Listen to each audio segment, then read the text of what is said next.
ಶ್ರೀಗುರುಭ್ಯೋ ನಮಃ ಹರಿ ಓಂ.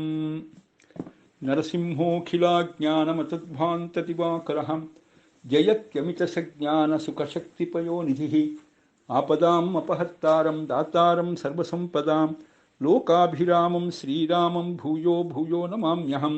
ಧ್ಯಾಯೇತ್ ಹರಿನ್ಮಣಿನಿಭಂ ಜಗದೇಕವಂದ್ಯಂ ಸೌಂದರ್ಯಸಾರಂ ಹರಿಶಂಖವರಾಭಯಾನಿ ದೌರ್ಭಿಃ ದಧಾನಂ ಅಜಿತಂ ಸರಸಂಚ ಭೈಷ್ಮೀ ಸತ್ಯಾಸಮೇತಂ ನಿಖಿಲಪ್ರದಂ ಇಂದಿರೇಶಂ ವಿಜ್ಞಾನರೋಚಿ ಪರಿಪೂರಿತಾಂತರ್ಬಾಹ್ಯಾಂಡಕೋಶಂ ಹೃತೋಪಲಾಭಂ ತರ್ಕಾಭಯೇತಂ ವಿಧಿ ಸರ್ವಪೂರ್ವಗೀರ್ವಾಣ ವಿಜ್ಞಾನದಂ ಆನತೋಸ್ಮಿ. ಅಭ್ರಮಂ ಭಂಗರಹಿತಂ ಅಜಡಂ ವಿಮಲಂ ಸದಾ ಆನಂದತೀರ್ಥಮತುಲಂ ಭಜೆ ತಾಪತ್ರಯಾಪಹಂ. ಚಿತ್ರೈಃ ಪದೈಶ್ಚ ಗಂಭೀರೈಃ ವಾಕ್ಯೈಃ ಮಾನೈಃ ಅಖಂಡಿತೈಃ ಗುರುಭಾವಂ ವ್ಯಂಜಯಂತಿ ಭಾತಿ ಶ್ರೀಜಯತೀರ್ಥವಾಕ್. ಅರ್ಥಿಕಲ್ಪಿತಕಲ್ಪೋಯಂ ಪ್ರತ್ಯರ್ಥಿ ಗಜಕೇಸರಿ ವ್ಯಾಸತೀರ್ಥ ಗುರುರ್ಭೂಯಾತ್ ಅಸ್ಮದಿಷ್ಟಾರ್ಥಸಿದ್ಧಯೇ. ತಪೋ ವಿದ್ಯಾವಿರಕ್ತ್ಯಾದಿ ಸದ್ಗುಣೋಘಾಕರಾನಹಂ ವಾದಿರಾಜಗುರುನ್ ವಂದೇ ಹಯಗ್ರೀವಪದಾಶ್ರಯಾನ್. ಪೂಜ್ಯಾಯ ರಾಘವೇಂದ್ರಾಯ ಸತ್ಯಧರ್ಮರತಾಯ ಚ ಭಜತಾಂ ಕಲ್ಪವೃಕ್ಷಾಯ ನಮತಾಂ ಕಾಮಧೇನವೇ. ಅನವದ್ಯಾತ್ಮಚಾರಿತ್ರಂ ವಾದಿಖದ್ಯೋತಭಾಸ್ಕರಂ ವಿದ್ಯಾಮಾನ್ಯಗುರುಂ ವಂದೇ ವಿದ್ಯಾವಿದ್ಯೋತಭಾಸ್ವರಂ. ವಿಶ್ವೇಶತೀರ್ಥಶ್ರೀಪಾದಾನ್ ವಿಶ್ವೋತ್ಕೃಷ್ಟಗುಣಾಕರಾನ್ ವಿಶ್ವಸ್ಥಸುಜನಾರಾಧ್ಯಾನ್ ವಂದೇ ವಿದ್ಯಾಗುರುನ್ ಮಮ. ಹಯಗ್ರೀವ ಹಯಗ್ರೀವ ಹಯಗ್ರೀವೇತಿ ಯೋ ವದೇತ್ ತಸ್ಯ ನಿಸ್ಸರತೆ ವಾಣಿ ಜಕ್ನುಕನ್ಯಾ ಪ್ರವಾಹವತ್. ಶ್ರೀಗುರುಭ್ಯೋ ನಮಃ. ಜನ್ಮಾದ್ಯಸ್ಯ ಯತೋನ್ಮಯಾಚಿತರತಶ್ಚಾರ್ಥೇಷ್ವಭಿಘ್ನಸ್ವರಾಟ್ ತೇನೇ ಬ್ರಹ್ಮಹೃದಾಯ ಆದಿಕವಯೇ ಮುಹ್ಯಂತಿ ಯಂ ಸೂರಯಃ. ತೇಜೋ ವಾರಿಮೃದಾಂ ಯಥಾ ವಿನಿಮಯೋ ಯತ್ರ ತ್ರಿಸರ್ಗೋ ಮೃಷಾ. ಧಾಮ್ನಾ ಸ್ವೇನ ಸದಾ ನಿರಸ್ತಕುಹಕಂ ಸತ್ಯಂ ಪರಂ ಧೀಮಹಿ. ಸೃಷ್ಟಿಸ್ಥಿತ್ಯಪ್ಯಯೇಹಾನಿಯತಿದೃಶಿತಮೋ ಬಂಧಮೋಕ್ಷಾಶ್ಚ ಯಸ್ಮಾತ್ ಅಸ್ಯ ಶ್ರೀಬ್ರಹ್ಮರುದ್ರ ಪ್ರಭೃತಿಸುರನರದ್ವೀಷಶತ್ರುತ್ಮಕಸ್ಯ ವಿಷ್ಣೋರ್ವ್ಯಸ್ತಾಃ ಸಮಸ್ತಾಃ ಸಕಲಗುಣನಿಧಿಃ ಸರ್ವದೋಷವ್ಯಪೇತಃ ಪೂರ್ಣಾನಂದೋ ವ್ಯಯೋ ಯೋ ಗುರುರಪಿ ಪರಮಃ.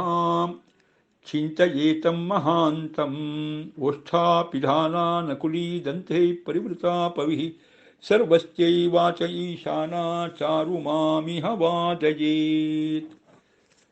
ಶ್ರೀಮದ್ಭಾಗವತ ದಶಮಸ್ಕಂಧ 96ನೇಯ ಅಧ್ಯಾಯದ ಚಿಂತನೆ. ಅದರಲ್ಲಿ ನಾವೀಗ ಶ್ರುತಿಗೀತೆಯ ಚಿಂತನೆಯನ್ನು ಮಾಡ್ತಾ ಇದ್ದೇವೆ. ಶ್ರುತಿಗೀತೆಯ ಚಿಂತನೆಯಲ್ಲಿ 9ನೇಯ ಪದ್ಯ, 9ನೇಯ ಪದ್ಯದನ್ನು ಚಿಂತನೆ ಮಾಡಬೇಕಾಗಿದೆ. ನಾವೀಗ ಏನು ಹೇಳ್ತಾರೆ? 9ನೇ ಪದ್ಯ ಯಾವುದು? ನ ಪರಿಲಶಂತಿ ಕೇಚಿತ್ ಅಪವರ್ಗಮಪಿ ಈಶ್ವರತೆ ಚರಣ ಸರೋಜ ಹಂಸ ಕುಲಸಂಗ ವಿಸೃಷ್ಟಗೃಹಾಃ. ತ್ವದನುಪಥಂ ಕುಲಾಯಂ ಇದಂ ಆತ್ಮಸುಹೃತ್ ಪ್ರಿಯವತ್ ಚರಂತಿ ತಥೋನ್ಮುಖಾಃ ತ್ವಯಿ ತೇ ಪ್ರಿಯ ಆತ್ಮನಿ ಚ. ನ ಪರಿಲಶಂತಿ ಕೇಚಿತ್ ಅಪವರ್ಗಮಪಿ ಈಶ್ವರತೆ ಚರಣ ಸರೋಜ ಹಂಸ ಕುಲಸಂಗ ವಿಸೃಷ್ಟಗೃಹಾಃ. ತ್ವದನುಪಥಂ ಕುಲಾಯಂ ಇದಂ ಆತ್ಮಸುಹೃತ್ ಪ್ರಿಯವತ್ ಚರಂತಿ ತಥೋನ್ಮುಖಾಃ ತ್ವಯಿ ತೇ ಪ್ರಿಯ ಆತ್ಮನಿ ಚ. ವಿಮದ ಶ್ರುತಿ ಎನ್ನುವ ಶ್ರುತಿಯನ್ನು ಮೂಲವಾಗಿ ಹೊಂದಿರುವ ಶ್ರುತಿಗೀತೆಯ 9ನೇಯ ಪದ್ಯ. ಏನು ಹೇಳ್ತಾರೆ? ಸಾರ ಒಟ್ಟಿಗೆ ಹೇಳೋದಾಗಿದ್ದರೆ, ದೇವರೇ, ನಿನ್ನ ಏಕಾಂತ ಭಕ್ತರು ನಿನ್ನ ಆರಾಧನೆ ಫಲವಾಗಿ ಮೋಕ್ಷವನ್ನು ಬಯಸೋದಿಲ್ಲ. ನಿನ್ನ ಆರಾಧನೆಗೋಸ್ಕರವಾಗಿ ಲೌಕಿಕ ಮನೆಮಠ ಮುಂತಾದ ಸಂಪತ್ತನ್ನು ತೊರೆದು ಬಂದಿರ್ತಾರೆ. ಅವರು ತಮ್ಮ ಬಾಹ್ಯವಾದ ಜಡಶರೀರವನ್ನು ಕೂಡ ನಿನ್ನ ಆರಾಧನೆಗೆ ಸಾಧನವಾಗತ್ತೆ ಅನ್ನುವ ಕಾರಣದಿಂದಲೇ ಅವರು ಅದನ್ನು ಪ್ರಿಯವಾಗಿ ಕಂಡು ಜತನದಿಂದ ಕಾಪಾಡಿಕೊಳ್ತಾರೆ. ದೇವರೇ, ನಿನ್ನನ್ನು ಅವರು ಪ್ರಿಯಕರ ಸ್ವಾಮಿ ಎಂದು ಆರಾಧನೆ ಮಾಡ್ತಾರೆ. ಅವರಿಗೆ ಆರಾಧನಾ ಭಾಗ್ಯ ಕೊಡಬೇಕು ದೇವರೇ, ಅದಕ್ಕೋಸ್ಕರವಾಗಿ ಸೃಷ್ಟಿ ಮಾಡು ಅಂತ ತಾಯಿ ಕೇಳ್ತಾ ಇದ್ದಾಳೆ. ಇದು ಒಂದು ಸಾಮಾನ್ಯವಾದ ಚಿಂತನೆಯಾಯಿತು. ಈಗ ಪ್ರತ್ಯೇಕವಾದ ವಾಕ್ಯಗಳ ಮೂಲಕವಾಗಿ ಚಿಂತಿಸ್ತಾ ಬರೋಣ. ಹೇ ಈಶ್ವರ ಅಂತ ದೇವರನ್ನ ಕುರಿತು ಸಂಬೋಧನೆ. ನ ಪರಿಲಶಂತಿ ಕೇಚಿತ್ ಅಪವರ್ಗಂ ಅಪಿ ಈಶ್ವರ ಅಂತ. ಸಾಮಾನ್ಯವಾಗಿ ಈಶ್ವರ ಅಂದರೆ ಪಾರ್ವತೀ ಪರಮೇಶ್ವರ ಅಂತಲೇ ನಮಗೆ ಗೊತ್ತಾಗ್ತಕ್ಕಂಥದ್ದು. ಆದರೆ ಇದು ಈಶರಿಗಿಂತ ವರ ಯಾರೋ ಅವನು ಈಶ್ವರ. ಈಶ್ವರ ಅಂದರೆ ಯಾರು? ಯಾರ್ಯಾರು ಈಶರು ಜಗತ್ತಿನಲ್ಲಿದ್ದಾರೋ ಅವರೆಲ್ಲರಿಗಿಂತಲೂ ವರ ಉತ್ತಮನಾದವನು ಈಶ್ವರ. ಈಶ ಅಂದ್ರೇನು? ಈಶಂತೆ ಇತಿ ಈಶಾಹ ಅಂದರೆ ನಮ್ಮನ್ನು ಆಳುವವರು ಅಂತ ಅರ್ಥ. ನಮ್ಮನ್ನು ಆಳುವ ಎಲ್ಲ ದೇವತೆಗಳು ಕೂಡ ಈಶರಾಗ್ತಾರೆ. ಆಳುವ ದೇವತೆಗಳು, ತತ್ವದೇವತೆಗಳು, ಆಮೇಲಿಂದ ಕಲಾದೇವತೆಗಳು, ಆಮೇಲೆ ಮೇಲ್ಗಡೆ ಬಂದರೆ ಬ್ರಹ್ಮಾದಿ ದೇವತೆಗಳು ಅಂತ. ಬ್ರಹ್ಮದೇವರು, ವಾಯುದೇವರು ಮೇಲ್ಗಡೆ ಬಂದಾಗ ಎಲ್ಲರೂ ಈಶ್ವರೇ. ಅವರೆಲ್ಲರ ಮೇಲೆ ಮತ್ತೊಬ್ಬಳಿದ್ದಾಳೆ, ಈಶಾ ಅಂತ ಸ್ತ್ರೀಲಿಂಗ. ಈಶಾ, ಈಶೇ, ಈಶಾಹ. ಹಾಗಾದರೆ ಈಶಾಶ್ಚ ಈಶಾಚ ನಾವು ವಿಗ್ರಹ ಮಾಡಿದರೆ ಎಲ್ಲ ಬ್ರಹ್ಮಾದಿ ಸಕಲ ಈಶರೂ, ಆಮೇಲೆ ಅವರೆಲ್ಲರ ಅಮ್ಮಳಾದ ಈಶಾ ಎನಿಸುವ ಲಕ್ಷ್ಮೀದೇವಿ, ಅವರಿಗಿಂತಲೂ ವರ ಉತ್ತಮನಾದ ದೇವರು ಈಶ್ವರ. ಆಯ್ತಾ? ಇದು ಗೀತೆಯಲ್ಲಿ ಅಲ್ಲಿ ಬರುತ್ತೆ ಒಂದು ಕಡೆಯಲ್ಲಿ, ಈಶ್ವರ ತಿಷ್ಠತಿ ಅಂತ ಬಂದಾಗ ಭ್ರಾಮಯನ್ ಸರ್ವಭೂತಾನಿ ಯಂತ್ರಾರೂಢಾನಿ ಮಾಯಯ ಮಧ್ಯೆ ಈಶ್ವರ ತಿಷ್ಠತಿ ಅಂತ ಗೀತೆಯಲ್ಲಿ ಬರ್ತಕ್ಕಂಥ ವಾಕ್ಯ. ಅದಕ್ಕೆ ಶಂಕರಾಚಾರ್ಯರು ಅದಕ್ಕೆ ವ್ಯಾಖ್ಯಾನ ಮಾಡ್ತಾ ಹೇಳ್ತಾರೆ, ಈಶ್ವರ ಈಶನ ಶೀಲೋ ನಾರಾಯಣ ಅಂತ ವ್ಯಾಖ್ಯಾನ ಮಾಡ್ತಾರೆ. ತುಂಬ ಚೆನ್ನಾಗಿ ಆಳೋದೇ ಯಾರ ಸ್ವಭಾವವು ಅಂತಹ ನಾರಾಯಣನೇ ಈಶ್ವರ ಅಂತ ನೋಡಿ. ಸಾಮಾನ್ಯವಾಗಿ ರುದ್ರ ಸರ್ವೋತ್ತಮತ್ವವನ್ನು ಯಾರು ಒಪ್ತಾರೆ ಅಂದರೆ ನಮಗೆ ಶಂಕರಾಚಾರ್ಯರ ಅದ್ವೈತ ಪರಂಪರೆಯವರು ಅಂತ ಪ್ರಸಿದ್ಧಿ ಇರೋದು. ಆದರೆ ಅದೇ ಶಂಕರಾಚಾರ್ಯರು ಆಯಿತಾ ಈಶ್ವರ ಅನ್ನೋ ಶಬ್ದಕ್ಕೆ ಎಲ್ಲಿ ಗೀತಾಭಾಷ್ಯದಲ್ಲಿ ಮಾಡೋ ವ್ಯಾಖ್ಯಾನ, ಈಶ್ವರ ಹೃದ್ದೇಶೇ ತಿಷ್ಠತಿ, ನಮ್ಮೆಲ್ಲ ಜೀವಿಗಳ ಹೃದಯ ದೇಶದಲ್ಲಿ ಈಶ್ವರ ಇದ್ದಾನೆ ಅಂದರೆ ಯಾರಪ್ಪ ಅವನು ಈಶ್ವರ ಅಂದರೆ ಈಶನ ಶೀಲೋ ನಾರಾಯಣ ಅಂತ ಅವರು ವ್ಯಾಖ್ಯಾನ. ಅದರಿಂದಾಗಿ ಅವರಿಗೂ ಸಮ್ಮತನೆ. ಉಳಿದ ತತ್ವ ಬಿಟ್ಟುಬಿಡೋಣ, ನಮಗವರೆಗೂ ಬೇಕಾದಷ್ಟು ವ್ಯತ್ಯಾಸಗಳಿದೆ, ಇಲ್ಲ ಅಂತಲ್ಲ. ಆದರೂ ಈಶ್ವರ ಶಬ್ದಕ್ಕೆ ಅವರು ಹೇಳಿರೋ ಅರ್ಥ ಅದು ಒಂದು ರೀತಿಯಿಂದ ಮಧ್ವಾಚಾರ್ಯ ಹೇಳಿರೋ ಅರ್ಥವೇ ಆ ಗೀತಾಭಾಷ್ಯದಲ್ಲಿ, ಅವರ ಗೀತಾಭಾಷ್ಯದಲ್ಲಿ ಅವರು ಹೇಳಿರೋ ಅರ್ಥ. ಹಾಗಾದರೆ ಈಶ್ವರ ಅಂತ ದೇವರಿಗೆ ಹೆಸರು, ನಾರಾಯಣನಿಗೆ ಹೆಸರು. ಉಳಿದವರೆಲ್ಲ ಈಶರು. ಆಯಿತಾ? ಲಕ್ಷ್ಮೀದೇವಿಯು ಈಶಾ, ಆದರೆ ಭಗವಂತ ಅವರೆಲ್ಲರಿಗಿಂತಲೂ ವರ ಉತ್ತಮನಾಗಿ ಸರ್ವೋತ್ತಮನಾಗಿ ಇದ್ದಾನೆ. ಮತ್ತು ಇವರೆಲ್ಲರನ್ನೂ ಈಶನ ತನ್ನ ಆಳ್ವಿಕೆಗೆ ಒಳಪಡಿಸಿದ್ದಾನೆ. ಆಮೇಲೆ ಇವರೆಲ್ಲ ಈಶರಾಗಿದ್ದು ಕೂಡ ಅವನ ಅನುಗ್ರಹದಿಂದ, ಅವನು ಕೊಟ್ಟ ತಾಕತ್ತಿನಿಂದ. ಹೀಗಾಗಿ ಇವನು ಈಶ್ವರ. ದೇವರು ಯಾಕೆ ಈಶರಿಗಿಂತ ವರ ಅಂತ ಪ್ರಶ್ನೆ ಮಾಡಿಕೊಂಡ್ರೆ, ಈಶರಾದವರೆಲ್ಲರೂ ಕೂಡ ಆಯಾಯ ಪೋಸ್ಟಲ್ಲಿ ಅಪಾಯಿಂಟ್ ಆಗಿದ್ದೇ ಈ ಈಶ್ವರನಿಂದ, ನಾರಾಯಣನಿಂದ. ಅಪಾಯಿಂಟ್ ಆದ ಕೂಡಲೇ ಶಕ್ತಿ ಸಿಕ್ಕಿಲ್ಲ ಅವರಿಗೆ. ಆ ಶಕ್ತಿ ಕೊಟ್ಟಿದ್ದು ಈಶನ ಆಳಲಿಕ್ಕೆ ಶಕ್ತಿ ಕೊಟ್ಟದ್ದು ನಾರಾಯಣ. ಕಡೆಗೆ ಅವರನ್ನು ಸೃಷ್ಟಿ ಮಾಡಿದ್ದೀವನೇ. ಬ್ರಹ್ಮಾದಿ ಈಶರನ್ನು ಸೃಷ್ಟಿ ಮಾಡಿದವನು, ಬ್ರಹ್ಮಾದಿ ಈಶರಿಗೆ ಪೋಸ್ಟ್ ಹಂಚಿದವನು, ಬ್ರಹ್ಮಾದಿ ಈಶ್ವರಲ್ಲಿ ನಿಂತುಕೊಂಡು ಆ ಪೋಸ್ಟಿಗೆ ಅನುಗುಣವಾದ ಕಾರ್ಯವನ್ನು ಮಾಡಿಸುವವನು, ಅದಕ್ಕೆ ಬೇಕಾದ ತಾಕತ್ತು ಕೊಟ್ಟವನು ಎಲ್ಲ ದೇವರೇ. ಹೀಗಾಗಿ ಆ ದೇವರೇನಾಗಿದ್ದಾನೆ, ಈ ಎಲ್ಲ ಈಶ್ವರಿಗಿಂತ ವರ ಉತ್ತಮನಾಗಿ ಈಶ್ವರನಾಗಿದ್ದಾನೆ. ನೋಡಿ, ಅದು ಈ ಶಬ್ದವನ್ನು ಒಡೆದು ಅರ್ಥ ಚಿಂತನೆ ಮಾಡಲಿಕ್ಕೆ ಹೊರಟಾಗ ಆಚಾರ್ಯ ಹೇಳಿಕೊಟ್ಟ ಒಂದು ಸಂಪ್ರದಾಯ ನಿರುಕ್ತಬೇಕು ಅಂತ ಆಚಾರ್ಯ ಹೇಳ್ತಕ್ಕಂಥದ್ದು.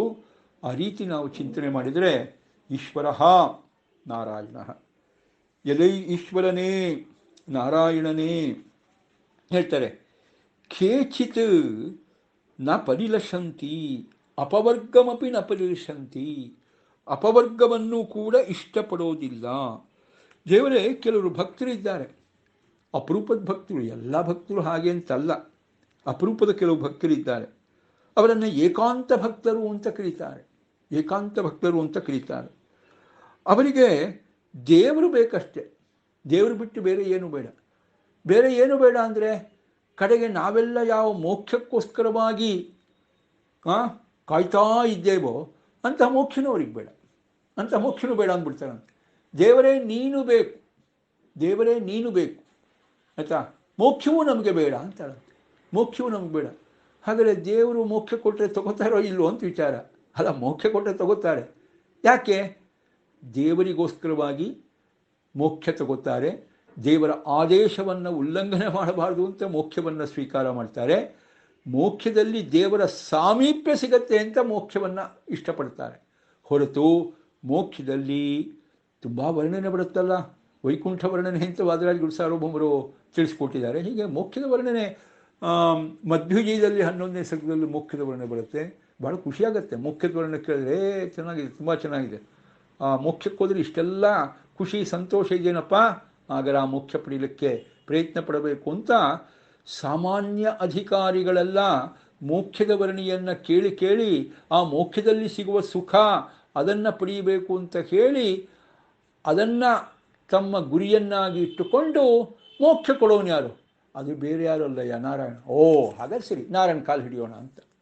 ನಾರಾಯಣ ಕಾಲು ಹಿಡಿಯೋದು ಯಾಕೆಂದರೆ ಮೋಕ್ಷ ಬರಬೇಕು ಅಂತಾನೆ. ತಪ್ಪೇನಲ್ಲ. ಅದು ಶಾಸ್ತ್ರ ನಶ್ವರವಾದ ಸ್ವರ್ಗಾದಿ ಫಲಗಳನ್ನು ಇಷ್ಟಪಡಬಾರ್ದು ಅಂತ ಹೇಳಿದೆ ಹೊರತು ಮೋಕ್ಷವನ್ನು ಇಷ್ಟಪಡಬಾರ್ದು ಅಂತ ಶಾಸ್ತ್ರೀಯಲ್ಲೂ ನಿಷೇಧ ಮಾಡಿಲ್ಲ. ಅಫ್ಕೋರ್ಸ್ ಅವರು ಅಧಿಕಾರಿಗಳು ಕೆಳಮಟ್ಟದ ಅಧಿಕಾರಿಗಳಾಗಿರ್ಬೋದು, ಇಲ್ಲ ಅಂತಲ್ಲ. ಆದರೂ ಶಾಸ್ತ್ರವಿರುದ್ಧವಾಗಿ ಏನು ನಡ್ಕೊಳ್ಳಲ್ಲ. ಶಾಸ್ತ್ರವಿರುದ್ಧವಾಗಿ ಏನು ನಡ್ಕೊಂಡಿಲ್ಲ. ಶಾಸ್ತ್ರ ಯಾವುದನ್ನು ಅಭಿಲಷಿಸಬಹುದು, ಇಷ್ಟಪಡಬಹುದು ಅಂತ ಹೇಳಿದೆಯೋ ಅಥವಾ ಇಷ್ಟಪಡಬೇಕು ಅಂತ ಹೇಳಿದೆಯೋ ಅದನ್ನೇ ಇಷ್ಟಪಡ್ತಾರೆ. ಮೋಕ್ಷವನ್ನು ಇಷ್ಟಪಡ್ತಾರೆ, ತಪ್ಪೇನಿಲ್ಲ. ಆದರೆ ಇವರು ಹಾಗಲ್ಲ, ಏಕಾಂತ ಭಕ್ತರು. ಇವರೇನು ಹೇಳ್ತಾರೆ? ದೇವರೇ ನೀನು ನನಗೆ ಬೇಕು, ಮೋಕ್ಷಕ್ಕೋಸ್ಕರವಾಗಿ ನೀನು ಬೇಕಲ್ಲ, ಮತ್ತು ನಿನಗೋಸ್ಕರವಾಗಿ ಮೋಕ್ಷ ಬೇಕು. ನಾವೇನು ಮಾಡ್ತೇವೆ? ನಮಗೆ ದೇವರು ಬೇಕು, ಯಾಕೆ? ಮೋಕ್ಷಕ್ಕೋಸ್ಕರವಾಗಿ. ಅವರು ಹೇಳ್ತಾರೆ, ದೇವರೇ ನೀನು ನನಗೆ ಬೇಕು, ನಿನಗೋಸ್ಕರ ಮೋಕ್ಷ ಬೇಕು. ನಾವು ಮೋಕ್ಷಕ್ಕೋಸ್ಕರವಾಗಿ ದೇವರ ಹತ್ತಿರ ಹೋಗೋರು, ಅವರು ದೇವರಿಗೋಸ್ಕರವಾಗಿ ಮೋಕ್ಷದ ಹತ್ತಿರ ಹೋಗೋರು. ನಾವು ಮೋಕ್ಷವನ್ನು ಬಯಸಿ ದೇವರ ಹತ್ತಿರ ಹೋಗ್ತೇವೆ, ಅವರು ದೇವರನ್ನು ಬಯಸಿ ಮೋಕ್ಷದ ಹತ್ತಿರ ಹೋಗ್ತಾರೆ. ಇದು ಏಕಾಂತ ಭಕ್ತರಿಗೂ ಸಾಮಾನ್ಯ ಜನರಿಗೂ ಇರ್ತಕ್ಕಂಥ, ಸಾಮಾನ್ಯ ಜನರು ಅಂದರೆ ಸಾಮಾನ್ಯ ಅಧಿಕಾರಿಗಳಾದ ಜನರು, ಎಲ್ಲರೂ ಅಲ್ಲ, ಸಾಮಾನ್ಯ ಮೋಕ್ಷ ಅಧಿಕಾರಿಗಳಾದ ಮುಮುಕ್ಷುಗಳು ಅಂತ ಕರೀತಾರೆ. ಮೋಕ್ಷವನ್ನು ಅಪೇಕ್ಷಿಸ್ತಕ್ಕಂಥವರು, ಅವರಿಗೂ ಇರ್ತಕ್ಕಂಥ ವ್ಯತ್ಯಾಸ. ಹೀಗೆ ಅವರು ಅಪವರ್ಗ ಅಂದರೆ ಮೋಕ್ಷ. ಆಯ್ತಾ? ಕೇಚಿತ್ ಕೆಲವು ಏಕಾಂತ ಭಕ್ತರಿದ್ದಾರಪ್ಪ, ಅವರು ಮೋಕ್ಷವನ್ನೂ ಕೂಡ ಬಯಸದೆ ಮೋಕ್ಷ ಸುಖವನ್ನು ಕೂಡ ಬೇಡ ಅಂತಲೇ ಅವರೇನು ಮಾಡ್ತಾರೆ?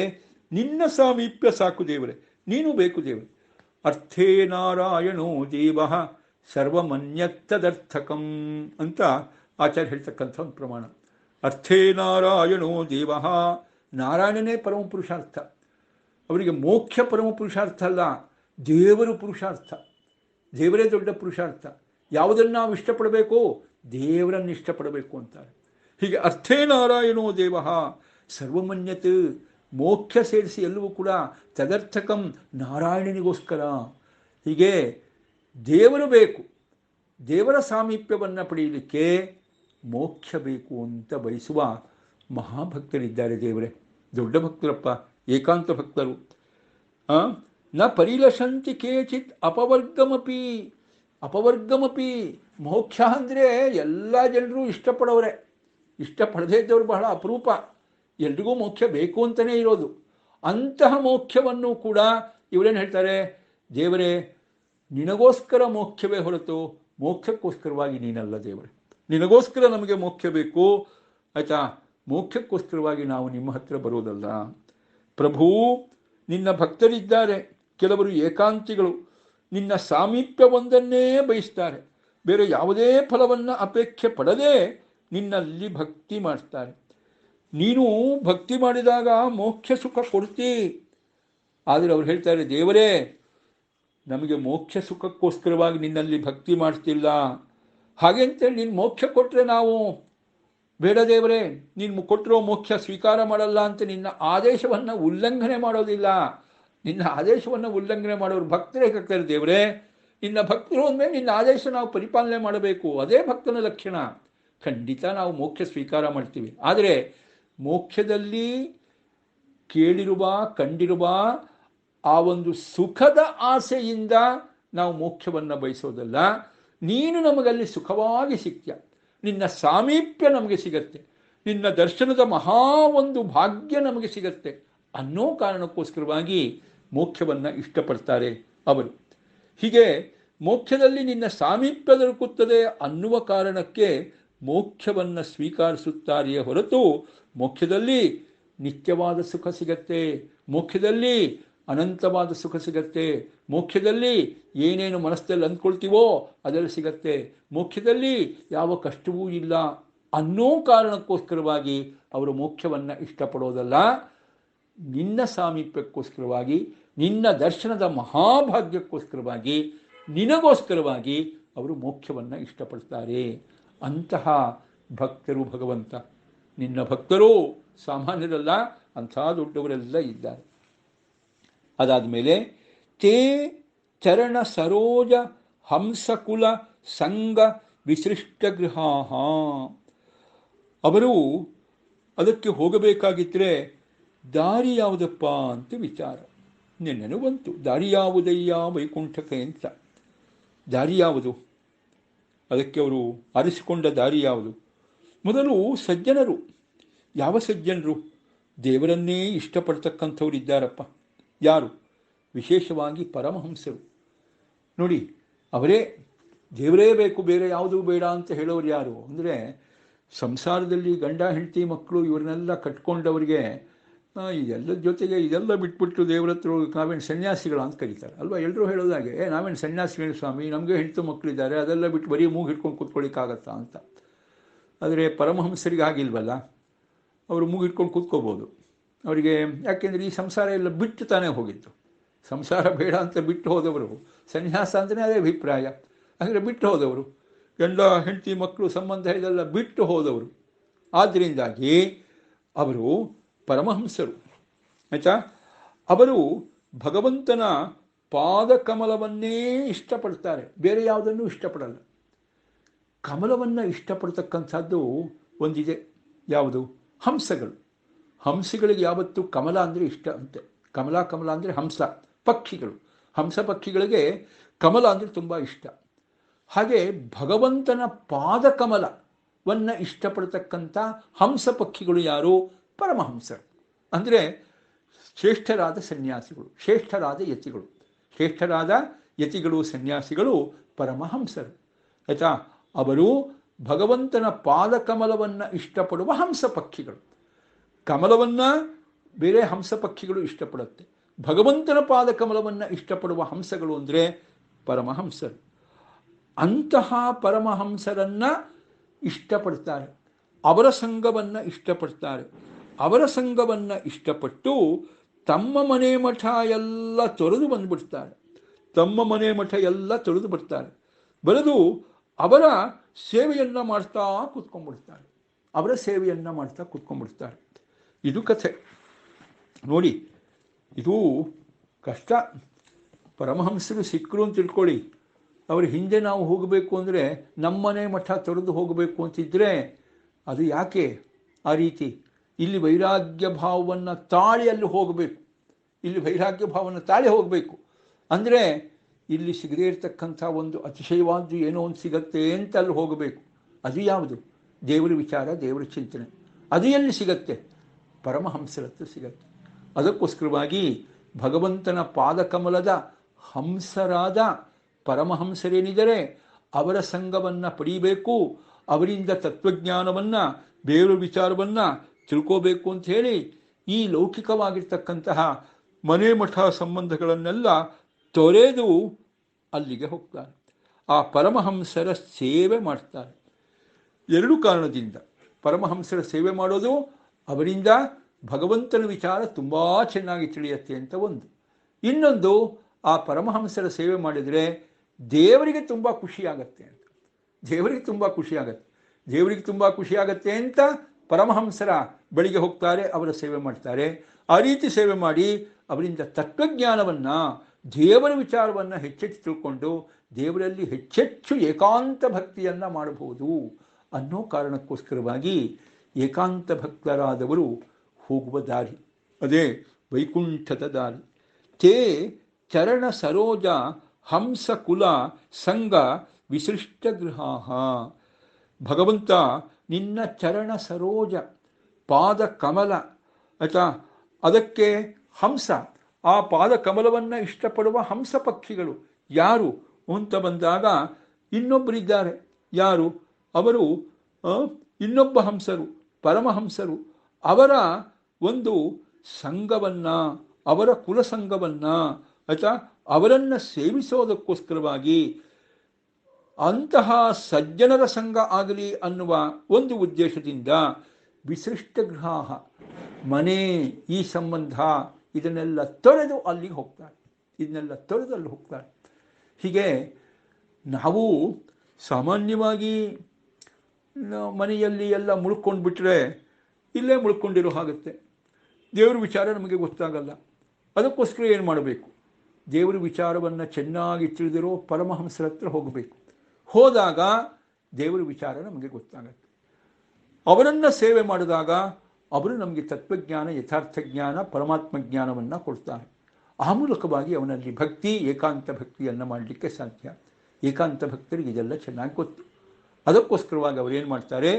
ತಮ್ಮ ಈ ಸಂಸಾರದ ನಂಟುಗಳನ್ನೆಲ್ಲ, ಸಂಬಂಧಗಳನ್ನೆಲ್ಲ ಕಳೆದುಕೊಂಡು ಆ ಪರಮಹಂಸರ ಬಳಿ ಹೋಗಿ ಅವರ ಸೇವೆ ಮಾಡ್ತಾ ಮಾಡ್ತಾ ಶ್ರೇಷ್ಠವಾದ ದೇವರ ಜ್ಞಾನವನ್ನು ಪಡೆಯೋದ್ರ ಜೊತೆಗೆ ದೇವರಿಗೆ ಇಷ್ಟವಾದ ಕಾರ್ಯ, ಪರಮಹಂಸರ ಸೇವಾ ಕಾರ್ಯ ಅಂದರೆ ದೇವರಿಗೆ ಇಷ್ಟವಾದ ಕಾರ್ಯ, ಅದನ್ನು ಮಾಡ್ತಾ ಬರ್ತಾರೆ. ಅದಾದ ಮೇಲೆ ತ್ವದನು ಪಥಂ ಇದಂ ಕುಲಾಯಂ ಆತ್ಮಸುಹೃತ್ ಪ್ರಿಯವಚ್ಚರಂತಿ. ಆಮೇಲೆ ಇನ್ನೊಂದಿದೆ. ಏನು ಸ್ವಾರಸ್ಯ ಅಂದರೆ ಎಲ್ಲ ಬಿಟ್ಟು ಹೋಗೋದು ಅಂತ ಆಗಲೇ ಬಂತು ಮಾತು. ಎಲ್ಲವನ್ನು ಬಿಟ್ಟು ಹೋಗ್ತಾರೆ. ಎಲ್ಲವನ್ನು ಬಿಟ್ಟು ಹೋಗ್ತಾರೆ ಅಂದರೆ ಏನ್ರಿ? ಈಗ ಮನೆ ಓಕೆ ಬಿಟ್ಟು ಹೋಗ್ಬೋದು, ಮಡದಿ ಬೇಡ ಅಂತ ಬಿಟ್ಟು ಹೋಗ್ಬೋದು. ಶರೀರ ಬಿಟ್ಟು ಹೋಗ್ಲಿಕ್ಕಾಗತ್ತ ಸ್ವಾಮಿ? ಅದಾಗೋದಿಲ್ವಲ್ಲ.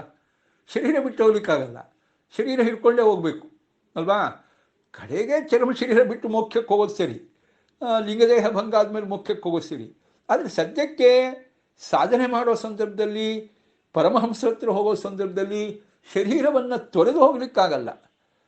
ವಾಯುದೇವರ ಅವತಾರನಾಗಿರ್ತಕ್ಕಂಥ ವಾಸುದೇವನು ಕೂಡ ಅಚ್ಯುತ ಪ್ರಜ್ಞರ ಹತ್ರ ಹೋಗೋ ಸಂದರ್ಭದಲ್ಲಿ ಎಲ್ಲವನ್ನೂ ಬಿಟ್ಟು ಹೋದ ಅಂತ. ಎಲ್ಲವನ್ನೂ ಬಿಟ್ಟು ಹೋದ ಸರಿ, ತನ್ನ ವಾಸುದೇವ ಶರೀರ ಇತ್ತಲ್ಲ ಅದನ್ನು ಬಿಟ್ಟು ಹೋದ್ನ? ಇಲ್ಲ ಸ್ವಾಮಿ, ಅದನ್ನು ಹಿಡ್ಕೊಂಡೇ ಹೋದ. ಹಾಗಾದರೆ ಶರೀರವನ್ನು ಬಿಡೋ ಹಾಗಿಲ್ಲ ಸ್ವಾಮಿ. ಶರೀರ ಬೇಕು, ಶರೀರ ಬೇಕು, ಸರಿ, ಶರೀರ ಬೇಕು ಅಂತ ಹೇಳಿ ಅದನ್ನು ಹಿಡ್ಕೊಂಡು ಹೋಗಬೇಕು. ಯಾಕೆ? ಸಾಧನೆ ಶರೀರ ಅಂತಲೇ ಹೆಸರದು, ಬೇರೆ ಯಾವುದಕ್ಕಲ್ಲಪ್ಪ ಇರೋದು. ಸಾಧನೆಗೋಸ್ಕರವಾಗಿ ಇರುವ ಶರೀರ, ಸಾಧನೆಗೋಸ್ಕರವಾಗಿ ಇರುವ ಶರೀರ. ಅದಕ್ಕೆ ಆ ಶರೀರವನ್ನು ಹಿಡ್ಕೊಂಡೇ ಹೋಗ್ತಾರೆ. ಪರಮಹಂಸರ ಬಳಿ ಹೋಗಬೇಕಾದರೂ ಕೂಡ ಅದು ಸಾಧನೆಗೋಸ್ಕರವಾಗಿ ಇರುವ ಶರೀರ. ಹೇಗೆ ಸಾಧನೆ ಮಾಡೋದು? ಪರಮಹಂಸರ ಸೇವೆ ಮಾಡೋದು ಒಂದು ಸಾಧನೆ, ಅವರಿಂದ ತತ್ವಜ್ಞಾನವನ್ನು ಪಡೆಯೋದು ಇನ್ನೊಂದು ಸಾಧನೆ. ಅದನ್ನು ಬಳಸಿಕೊಂಡು ಧ್ಯಾನ ಮಾಡಿ ದೇವರ ಹತ್ರ ಹೋಗೋದು ದೊಡ್ಡ ಸಾಧನೆ ಅಲ್ವಾ? ಇದಕ್ಕೋಸ್ಕರವಾಗಿ ಏನು ಬೇಕು? ಈ ಶರೀರ ಬೇಕೇ ಬೇಕು. ಹಾಗಾದರೆ ಆ ಶರೀರವನ್ನು ಜತನದಿಂದ ಕಾಪಾಡಿಕೊಳ್ಳೋದು ಅಷ್ಟೇ ಮುಖ್ಯ ಸ್ವಾಮಿ. ಇದು ಮುಂದಿನ ವಿಚಾರ ನೋಡಿ. ದೇಹವನ್ನು ಬಯಸಬೇಕು. ದೇಹ ಬಂದ ಮೇಲೆ ಬರೀ ಉಪವಾಸ ಕೆಡವಿ ಅದು ಒಂದು ದಿವಸ ದೇಹ ಬಿಟ್ಟು ಹೋಗೋ ಕಥೆ ಆಗಬಾರ್ದು. ಉಪವಾಸನೆ ಇದ್ದರೆ, ದೇಹವನ್ನು ರಕ್ಷಣೆ ಮಾಡದೇ ಇದ್ದರೆ, ದೇಹಕ್ಕೆ ಒಂದು ಉಳಿಗಾಲವಿಲ್ಲ ಅಂತಾದರೆ, ದೇಹದ ಮೂಲಕವಾಗಿ ನಾವು ಸಾಧನೆ ಮಾಡೋದು, ದೇಹವೇ ಇಲ್ಲ ಅಂತಾದರೆ ಸಾಧನೆ ಎಲ್ಲಿದ್ದ? ಅಂದರೆ ದೇಹವನ್ನು ಕಾಪಾಡಬೇಕು, ಅನಿವಾರ್ಯ. ಅದಕ್ಕೋಸ್ಕರವಾಗಿ ಒಂದು ಹಂತದಲ್ಲಿ ನಾವು ಬೇಕಾದ ಆಹಾರಾದಿಗಳನ್ನು, ದೇಹಕ್ಕೆ ಬೇಕಾದನ್ನು ಸ್ವೀಕಾರ ಮಾಡೋದು, ಇದೆಲ್ಲ ಮಾಡಬೇಕು. ಅಷ್ಟೇ ಅಲ್ಲ, ದೇಹಕ್ಕೆ ಬೇಕಾದ ಆಹಾರಾದಿಗಳನ್ನು ಕೊಡೋದು, ದೇಹವನ್ನು ಆರೋಗ್ಯ ಭಾಗ್ಯ ಕೊಟ್ಟು ದೇಹವನ್ನು ಕಾಪಾಡೋದು ಅದು ನಮ್ಮ ಕಾರ್ಯವೇ ಆಗತ್ತೆ. ಅಂದರೆ ಇನ್ನೊಂದು ಅರ್ಥದಲ್ಲಿ ದೇಹವನ್ನು ಇಷ್ಟಪಡಬೇಕಾಗತ್ತೆ ಸ್ವಾಮಿ. ದೇಹವನ್ನು ಇಷ್ಟಪಡದೇ ಇದ್ದರೆ ದೇಹಕ್ಕೆ ಬೇಕಾದ ಆಹಾರ ಕೊಡೋದು, ದೇಹಕ್ಕೆ ಬೇಕಾದ ಆರೋಗ್ಯ ಭಾಗ್ಯ ಸಿಗೋ ಹಾಗೆ ಮಾಡೋದು ಇದೆಲ್ಲ ಸಾಧ್ಯನಾ? ಇಲ್ಲ. ಹಾಗೆ ದೇಹವನ್ನು ಇಷ್ಟಪಡಬೇಕು. ಕಡೆಗೇನಾಯ್ತು ಕಥೆ? ಯಾರು ಭಕ್ತರಿದ್ದಾರೋ ಅವರು ಕೂಡ ಸಾಧನೆಗೋಸ್ಕರವಾಗಿ ಪರಮಹಂಸರ ಬಳಿ ಹೋಗಬೇಕು ಸರಿ, ಆದರೆ ಅಲ್ಲಿ ಹೋದ ಮೇಲೂ ಕೂಡ ದೇಹಕ್ಕೆ ಯೋಗ್ಯವಾದ, ದೇಹವನ್ನು ಕಾಪಾಡಿಕೊಳ್ಳಿಕ್ಕೆ ಯೋಗ್ಯವಾದ ಆಹಾರಾದಿಗಳನ್ನು ಕೊಟ್ಟು ದೇಹವನ್ನು ಜತನದಿಂದ ಕಾಪಾಡಬೇಕು, ಪಾಲನೆ ಮಾಡಬೇಕು, ಪೋಷಣೆ ಮಾಡಬೇಕು.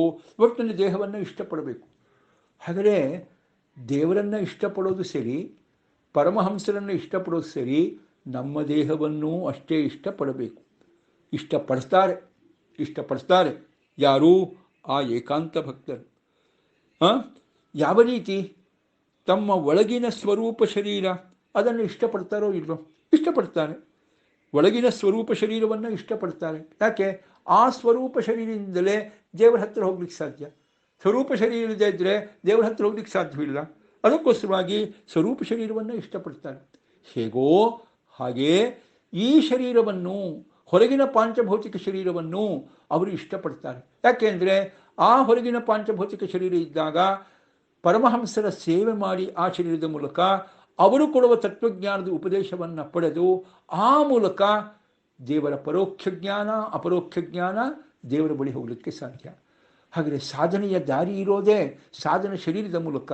ಸಾಧನ ಶರೀರವನ್ನು ನಾವು ಇಷ್ಟಪಡದೇ ಇದ್ದರೆ ತತ್ವಜ್ಞಾನವೇ ಇಲ್ಲ. ಗುರುಗಳ ಸೇವೆ ಮಾಡಲಿಕ್ಕಾಗಲ್ಲ, ತತ್ವಜ್ಞಾನ ಸಿಗೋದಿಲ್ಲ, ದೇವರ ಪರೋಕ್ಷ ಜ್ಞಾನ ಬರಲಿಲ್ಲ, ಅಪರೋಕ್ಷ ಜ್ಞಾನದ ದೂರದ ಮಾತು, ದೇವರ ಬಳಿ ಹೋಗಲಿಕ್ಕೆ ಆಗಲ್ಲ. ಒಳಗಡೆ ಸ್ವರೂಪ ಶರೀರ ಇರಬಹುದು, ಆ ಸ್ವರೂಪ ಶರೀರ ಇದ್ದಕ್ಕಿದ್ದಾಗೆ ಪ್ರಕಟಗೊಳ್ಳೋದಿಲ್ಲ. ಆ ಸ್ವರೂಪ ಶರೀರ ಅಭಿವ್ಯಕ್ತ ಆಗಬೇಕು, ಮೇಲಿನ ಲಿಂಗದೇಹಾದಿಗಳೆಲ್ಲ ಹೊರಗಡೆ ಹೋಗಬೇಕು. ತಿದ್ದರೆ ಏನಾಗಬೇಕು? ಅಪರೋಕ್ಷ ಜ್ಞಾನದಿಂದಲೇ ಅದೆಲ್ಲ ಸಾಧ್ಯ. ಅಪರೋಕ್ಷ ಜ್ಞಾನ ಆಗಬೇಕು ಅಂದರೆ ಪರೋಕ್ಷ ಜ್ಞಾನ, ಪರೋಕ್ಷ ಜ್ಞಾನ ಪಡೆಯೋದು ಅಂದರೆ ಜ್ಞಾನಿಗಳ ಮೂಲಕ, ಜ್ಞಾನಿಗಳ ಮೂಲಕ ಪರೋಕ್ಷ ಜ್ಞಾನ ಪಡಿಬೇಕಾದ್ರೆ ಜ್ಞಾನಿಗಳ ಸೇವೆ ಮಾಡಬೇಕು. ಅದಕ್ಕೇನು ಬೇಕು? ಸಾಧನ ಶರೀರ ಬೇಕು. ಹಾಗೆ ಸಾಧನ ಶರೀರವನ್ನು ಇಷ್ಟಪಡಬೇಕ್ರಿ, ತಪ್ಪೇನಿಲ್ಲ. ಸಾಧನ ಶರೀರವನ್ನು ಇಷ್ಟಪಡು, ಅದಕ್ಕೆ ಬೇಕಾದ ಆಹಾರ ವಿಹಾರಗಳನ್ನು ಕೊಡು, ಆಯಿತಾ? ಕೊಟ್ಟು ಸಾಧನ ಶರೀರವನ್ನು ಇಷ್ಟಪಟ್ಟು ಆಹಾರ ವಿಹಾರ ಮಾಡಿ, ವಿಶೇಷವಾಗಿ ಪರಮಹಂಸರ ಸೇವೆ ಮಾಡಿ ತತ್ವಜ್ಞಾನ, ಯಥಾರ್ಥ ಜ್ಞಾನ, ಪರೋಕ್ಷ ಜ್ಞಾನ ಪಡೆದು ಅಪರೋಕ್ಷ ಜ್ಞಾನದ ದಾರಿಯಲ್ಲಿ ಸಾಗಬೇಕು. ಅದನ್ನೇ ಹೇಳ್ತಾರೆ, ದೇವರೇ ನಿನ್ನ ಸೇವೆಗೆ ಸಲ್ಲುತ್ತದೆ, ಜ್ಞಾನಿಗಳ ಸೇವೆಗೆ ಸಲ್ಲುತ್ತದೆ ಎಂದು ಪಾರ್ಥಿವ ಶರೀರವನ್ನು ಪ್ರೀತಿಯಿಂದ ಕಾಣುತ್ತಾರೆ ಯಾರೂ? ಈ ಭಕ್ತರು, ಏಕಾಂತ ಭಕ್ತರು. ಮತ್ತೆ ಯಾಕೆ ಅಲ್ಲ? ಇದು ಇಂಪಾರ್ಟೆಂಟ್. ಮತ್ತೆ ಯಾಕೆ ಅಲ್ಲ? ವಿಷಯ ಭೋಗ ಸಾಧನೆಗೆ ಎಂಬುದಾಗಿ ಅಲ್ಲ. ಕರೆಕ್ಟು. ಈ ಶರೀರ ಇಷ್ಟಪಟ್ವಿ. ಯಾಕೆ ಇಷ್ಟಪಡಬೇಕು? ಸಾಮಾನ್ಯ ಜನರು ಇಷ್ಟಪಡೋದು ಯಾಕೆ? ಸಾಮಾನ್ಯ ಜನರು ಕಣ್ಣಿನಿಂದ ಅದನ್ನು ನೋಡ್ಬೋದು, ಇದನ್ನು ನೋಡ್ಬೋದು, ಕಿವಿಯಿಂದ ಅದನ್ನು ಕೇಳ್ಬೋದು, ಇದನ್ನು ಕೇಳ್ಬೋದು, ರಸನೇಂದ್ರಿಯದಿಂದ ಅದನ್ನು ತಿನ್ಬೋದು, ಇದನ್ನು ತಿನ್ಬೋದು. ಹೀಗೆ ವಿಷಯ ಭೋಗ ಪದಾರ್ಥಗಳು, 5 ಜ್ಞಾನೇಂದ್ರಿಯಗಳಿಗೆ 5 ವಿಷಯ ಭೋಗಗಳು ಎಲ್ಲ ಸಿಗತ್ತಲ್ಲಪ್ಪ. ಏನು ಖುಷಿಯೋ ಖುಷಿ. ಮನುಷ್ಯ ಜನ್ಮದಲ್ಲಂತೂ ಹೇಳೋ ಹಾಗೇ ಇಲ್ಲ. ಎಲ್ಲ ಜ್ಞಾನೇಂದ್ರಿಯಗಳಿಗೂ ಎಲ್ಲ ವಿಷಯ ಪದಾರ್ಥಗಳು ಅಲ್ವಾ? ಬೇಕಾದಷ್ಟು ವಿಷಯ ಭೋಗ ಪದಾರ್ಥಗಳು. ಮನುಷ್ಯ ಜನ್ಮದಲ್ಲಿ ಮಾತ್ರ ಅದನ್ನೆಲ್ಲ ಪಕ್ಕಾ ಅನುಭವಿಸ್ಲಿಕ್ಕೆ ಸಾಧ್ಯ, ಬೇರೆ ಜನ್ಮದಲ್ಲಿ ಇಲ್ವೇ ಇಲ್ಲ. ಅಂತ ಮನುಷ್ಯ ಜನ್ಮ ಬಂದಾಗ ಖುಷಿಯೋ ಖುಷಿ. ಎಲ್ಲ ಇಂದ್ರಿಯಗಳಿಂದ ಎಷ್ಟೆಷ್ಟಾಗುತ್ತೋ ಅಷ್ಟು ಸುಖಭೋಗವನ್ನು ದೋಚಿ ಏನು ಮಾಡೋಣ, ಅನುಭವಿಸ್ಬಿಡೋಣ ಅಂತ ಹೋಗ್ತಾರೆ. ಇದೆಲ್ಲ ಏನು ಸಾಮಾನ್ಯ ಜನರ ಕಥೆ, ಅಜ್ಞಾನಿಗಳ ಕಥೆ. ಜ್ಞಾನಿಗಳ ಕಥೆ ಹಾಗೆಲ್ಲ. ಅವರಿಗೆ ಶರೀರ ಬೇಕು, ಶರೀರವನ್ನು ಇಷ್ಟಪಡ್ತಾರೆ. ವಿಷಯ ಭೋಗ ಪದಾರ್ಥವನ್ನು ಅನುಭವಿಸೋದಕ್ಕೋಸ್ಕರ ಅಲ್ಲ, ವಿಷಯ ಭೋಗ ಪದಾರ್ಥವನ್ನು ಅನುಭವಿಸೋದಕ್ಕೋಸ್ಕರ ಅಲ್ಲ. ಭಗವದ್ಭಕ್ತರ ಸೇವೆ ಮಾಡಲಿಕ್ಕೆ ಸಾಧ್ಯ ಈ ಶರೀರದಿಂದ. ಅವರ ಸೇವೆ ಮಾಡಿ ಅವರ ಅನುಗ್ರಹವನ್ನು ಪಡೆದು ಅವರಿಂದ ತತ್ವಜ್ಞಾನವನ್ನು ಪಡೆಯಲಿಕ್ಕೆ ಈ ಶರೀರದಿಂದ ಸಾಧ್ಯ. ಆಮೇಲಿಂದ ಧ್ಯಾನ ಮಾಡಿ ದೇವರನ್ನು ಒಲಿಸ್ಕೊಳ್ಳಿಕ್ಕೆ ಈ ಶರೀರದಿಂದ ಸಾಧ್ಯ. ಆ ಮೂಲಕ ಅಪರೋಕ್ಷ ಜ್ಞಾನ ಪಡೆಯಲಿಕ್ಕೆ ಈ ಶರೀರದಿಂದ ಸಾಧ್ಯ. ಅದಕ್ಕೋಸ್ಕರವಾಗಿ ಈ ಶರೀರ ಬೇಕು. ಹೊರತು ಲೌಕಿಕವಾದ, ನಶ್ವರವಾದ, ಅಲ್ಪವಾದ ವಿಷಯ ಭೋಗ ಪದಾರ್ಥಗಳನ್ನು ಅನುಭವಿಸೋದಕ್ಕೋಸ್ಕರವಾಗಿ ಈ ಶರೀರ ಅಂತ ಅದನ್ನು ಅವರು ಇಷ್ಟಪಡೋದಿಲ್ಲ. ವಸ್ತುತಃ ಅಲ್ಲೂ ಒಂದು ಸ್ವಾರಸ್ಯ ಇದೆ, ಅಲ್ಲೊಂದು ಪದ ಇದೆ, ಬಹಳ ಸುಂದರವಾದ ಪದ. ಏನಂದರೆ ಪ್ರಿಯವತಿ ಚರಂತಿ ಅಂತ. ಆತ್ಮಸುಹೃತ್ ಪ್ರಿಯವಚ್ಚರಂತಿ, ತಮ್ಮ ಸ್ವರೂಪವನ್ನು ಯಾವ ರೀತಿ ಬಹಳ ಇಷ್ಟಪಡ್ತಾರೋ ಹಾಗೇ ಅಂತ. ಹಾಗೇ ಸ್ವರೂಪವನ್ನು ಇಷ್ಟಪಟ್ಟ ಹಾಗೆ ದೇಹವನ್ನೂ ಇಷ್ಟಪಡ್ತಾರೆ. ಅಂದರೆ ಪ್ರಿಯವತಿ ಚರಂತಿ ಅಂತ. ಏನು ಅಭಿಪ್ರಾಯ ಅಂದರೆ ಪಾರ್ಥಿವ ಶರೀರವನ್ನು ಸ್ವರೂಪ ಶರೀರವನ್ನು ಇಷ್ಟಪಟ್ಟಷ್ಟು ಇಷ್ಟಪಡ್ತಾರೆ ಅಂತಲ್ಲ. ಸ್ವರೂಪ ಶರೀರದಂತೆ, ಸ್ವರೂಪ ಶರೀರದಿಂದ ಏನಾಗತ್ತೆ, ದೇವರನ್ನು ಕಾಣಲಿಕ್ಕಾಗತ್ತೆ. ಅದಕ್ಕೆ ಬೇಕಾದ ಸಾಧನೆ ಯಾವುದರಿಂದ ಆಗಬೇಕು, ಈ ಪಾರ್ಥಿವ ಶರೀರದಿಂದ ಆಗಬೇಕು. ಅದಕ್ಕೋಸ್ಕರವಾಗಿ ಅವರು ಏನು ಮಾಡ್ತಾರೆ, ಈ ಪಾರ್ಥಿವ ಶರೀರ ಮೋಕ್ಷ ಸಾಧನ ಆಗ್ತಾ ಇದ್ದರೆ ಇಷ್ಟಪಡ್ತಾರೆ. ಅಂದರೆ ನಮಗೆ ಇಷ್ಟವಾದ ಒಂದು ವಸ್ತು ಸಿಕ್ಕಿದಾಗ ಅದನ್ನು ವ್ಯರ್ಥವಾಗಿ ಹಾಳಾಗಲಿಕ್ಕೆ ನಾವು ಬಿಡೋದಿಲ್ಲ. ನೋಡಿ ಅಲ್ವಾ, ನಮ್ಮ ಕಾಲದಲ್ಲಿ ಚಿಕ್ಕವರಾಗಿದ್ದಾಗೆಲ್ಲ ಈಗ ದುಡ್ಡಿಗೆ ಬೆಲೆ ಇಲ್ಲ ಅಂತ, ಆದರೆ ಚಿಕ್ಕವರಾಗಿದ್ದಾಗ ತುಂಬ ದುಡ್ಡಿಗೆ ಬೆಲೆಪ್ಪ ಅಂತ, ಯಾರಿಗೂ ದುಡ್ಡು ಓಡಾಡ್ತಾ ಇದ್ದ ಕಾಲದಲ್ಲಿ 10 ರೂಪಾಯಿ 20 ರೂಪಾಯಿ ಸಿಕ್ಕರು ಅಂದರೆ ತುಂಬ ಕಾಪಾಡೋದೇನು, ಜತನದಿಂದ ಕಾಪಾಡೋದು. ಖರ್ಚು ಮಾಡಬೇಕಾದ್ರೆ ಅಯ್ಯೋ ಇಲ್ಲಪ್ಪ ಕಷ್ಟಪಟ್ಟು ಸಂಪಾದನೆ ಮಾಡಿದ್ದು, ಹಾಳು ಮುಳುಗೆಲ್ಲ ಖರ್ಚು ಮಾಡಬೇಡ, ನೋಡ್ಕೊಂಡು ಖರ್ಚು ಮಾಡು ಅಂತ ಹೇಳಿ ನಮಗೆ ಇಷ್ಟವಾದ ದುಡ್ಡು ನಮ್ಮ ಕೈಗೆ ಸಿಕ್ಕಾಗ ಅದನ್ನು ಏನು ಮಾಡ್ತಾ ಇದ್ವಿ, ವ್ಯರ್ಥವಾಗಿ ಹಾಳಾಗಿ ಹೋಗದಿದ್ದ ಹಾಗೆ, ಅದನ್ನು ಕಳ್ಕೊಳ್ಳದೇ ಇದ್ದ ಹಾಗೆ ವ್ಯರ್ಥವಾದ ಖರ್ಚುಗಳನ್ನು ಮಾಡದೆ ಯಾವ ರೀತಿ ನೋಡಿಕೊಂಡು ಯಾವುದು ಮಾಡಲೇಬೇಕು ಅನಿವಾರ್ಯವೋ ಅಂಥ ಖರ್ಚನ್ನು ಮಾಡಿ ದುಡ್ಡನ್ನು ಉಳಿಸ್ಕೊಂಡು ಎಲ್ಲ ಬಂದವರು ನಾವೆಲ್ಲ ಅಲ್ವಾ. ಬರೀ ದುಡ್ಡಿನ ವಿಚಾರದಲ್ಲಿ ಹಾಗೆ ಮಾಡೋದಲ್ಲ ಸ್ವಾಮಿ, ದೇಹವೇ ದೊಡ್ಡ ದುಡ್ಡು, ದೇಹವೇ ದೊಡ್ಡ ಸಂಪತ್ತು. ಈ ದೇಹ ಬಂದದ್ದು ಕೂಡ 84 ಲಕ್ಷ ಯೋನಿಗಳಲ್ಲಿ 84ನೇ ಲಕ್ಷದ್ದು ಕಡೆಗೆ ಬಂದಿರೋ ದೇಹ ಇದು ಬಹಳ ಪುಣ್ಯ ಮಾಡಿ ಸಂಪಾದನೆ ಮಾಡಿದ್ದು, ಕಷ್ಟಪಟ್ಟು ಸಂಪಾದನೆ ಮಾಡಿದ ದುಡ್ಡಿನಂತೆ ಕಷ್ಟಪಟ್ಟು ಸಂಪಾದನೆ ಮಾಡಿದ ಶರೀರ ಇದನ್ನು ಕೂಡ ಏನು ಮಾಡಬಾರ್ದು, ಹಾಳು ಮೂಳು ಸುಖಕ್ಕೆ ಉಪಯೋಗಿಸಬಾರ್ದು. ಕಷ್ಟಪಟ್ಟು ಸಂಪಾದನೆ ಮಾಡಿದ ದುಡ್ಡನ್ನು ಎಚ್ಚರದಿಂದ ನಾವು ಖರ್ಚು ಮಾಡೋ ಹಾಗೆ ಬಹಳ ಕಷ್ಟಪಟ್ಟು ಸಂಪಾದನೆ ಮಾಡಿದ ಈ ಪಾರ್ಥಿವ ಶರೀರವನ್ನು ವ್ಯರ್ಥವಾದ ಸುಖಭೋಗಗಳಿಗೋಸ್ಕರವಾಗಿ ಖರ್ಚು ಮಾಡಲಿಕ್ಕೆ ಹೋಗಬಾರ್ದು. ಜೋಕೆಯಿಂದ ಜತನದಿಂದ ಖರ್ಚು ಮಾಡಬೇಕು. ಈ ಎಚ್ಚರ ಇರುತ್ತೆ. ಇದು ಅವರು ಪಾರ್ಥಿವ ಶರೀರವನ್ನು ಇಷ್ಟಪಡ್ತಾರೆ ಅಂದರೆ ಈ ರೀತಿ ಎಚ್ಚರದಿಂದ ಇಷ್ಟಪಡ್ತಾರೆ. ಪ್ರಿಯವತ್ತು ಇಲ್ಲಪ್ಪ, ಇದು ಸುಮ್ಮನೆ ಸಿಗೋದಿಲ್ಲ, ಮಾನವ ಜನ್ಮ ದೊಡ್ಡದು, ಸಿಕ್ಬಿಟ್ಟಿದೆ ಈಗ, ಇದನ್ನು ಹಾಳು ಮಾಡ್ಕೋಬಾರ್ದು, ಎಚ್ಚರದಿಂದ ಕಾಪಾಡಬೇಕು. ಶರೀರದಿಂದ ಸಾಧನೆ ಆಗಬೇಕೇ ಹೊರತು ಕ್ಷುಲ್ಲಕವಾಗಿರ್ತಕ್ಕಂಥ ನಶ್ವರ ಸುಖ ಭೋಗಗಳ ಕಡೆ ಹೋಗಬಾರ್ದು. ಬ್ರಾಹ್ಮಣಶ್ಚ ದೇಹೋಯಂ ಕ್ಷುದ್ರ ಕಾಮಶ್ಚ ನೇಷ್ಯತೆ ಪ್ರೇಷ್ಯ ಅನಂತ ಸುಖಾಯ ಚ. ಧರ್ಮಶಾಸ್ತ್ರದ ಮಾತು. ಬ್ರಾಹ್ಮಣರ ದೇಹ ಬಂದುಬಿಟ್ಟಿದೆ, ಸಿಕ್ಕಿಬಿಟ್ಟಿದೆ, ಕ್ಷುದ್ರ ಕಾಮಕ್ಕೋಸ್ಕರವಾಗಿ ಇದನ್ನು ಬಳಸ್ಕೋಬೇಡಿ, ಸಾಧನೆ ಮಾಡಿ. ಪ್ರೇತ್ಯ ಅನಂತ ಸುಖಾಯ ಚ, ಶ್ರೇಷ್ಠವಾಗಿರ್ತಕ್ಕಂಥ ನಶ್ವರವಾದ ಸುಖಲ್ಲಪ್ಪ, ನಾಶವಿಲ್ಲದ ಮೋಕ್ಷ ಸುಖ ಸಿಗುತ್ತಪ್ಪ ಇದರಿಂದ, ಅದನ್ನು ಮಾಡಿ ಅಂತ ಹೇಳ್ತಕ್ಕಂಥ ಇದು ಧರ್ಮಶಾಸ್ತ್ರದ ಚಿಂತನೆ. ಅದರಿಂದ ಜ್ಞಾನಿಗಳಾದವರು, ಭಕ್ತರಾದವರು, ಏಕಾಂತ ಭಕ್ತರಾದವರು ಆ ರೀತಿ ಪಾರ್ಥಿವ ಶರೀರವನ್ನು ವ್ಯರ್ಥವಾಗಿ ಹಾಳಾಗಬಾರದು, ಸಾಧನೆ ಇಲ್ಲದಂತೆ ಅದು ನಶ್ವರ ಸುಖಭೋಗವನ್ನು ಅನುಭವಿಸೋದ್ರಲ್ಲೇ ಕಳೆದು ಹೋಗಬಾರದು ಅಂತ ಹಾಗೆ ನೋಡ್ಕೋತಾರೆ ಅಂತ ಅದು ಚಿಂತನೆ ಆಯಿತು. ಆಮೇಲೆ ಪ್ರಿಯೇ ಆತ್ಮನಿ ಚತ್ವಯಿ ತಥಾಹಿತೇ ಉನ್ಮುಖಾಃ, ಮುಂದಿನ ಚಿಂತನೆ. ಪ್ರಿಯೇ ಆತ್ಮನಿ ಚ ತ್ವಯಿ ತಥಾಹಿತೇ ಉನ್ಮುಖಾಃ. ದೇವರೇ, ಆ ಭಕ್ತರಿಗೆ, ಏಕಾಂತ ಭಕ್ತರಿಗೆ ನೀನು ಪ್ರಿಯನೂ ಹೌದು, ಆತ್ಮನೂ ಹೌದು. ಪ್ರಿಯನೂ ಹೌದು, ಆತ್ಮನೂ ಹೌದು. ಪ್ರಿಯ ಅಂದ್ರೇನು? ಇಷ್ಟ. ದೇವರೇ ನೀನು ಇಷ್ಟ. ಯಾಕೆ ನೀನು ಇಷ್ಟ?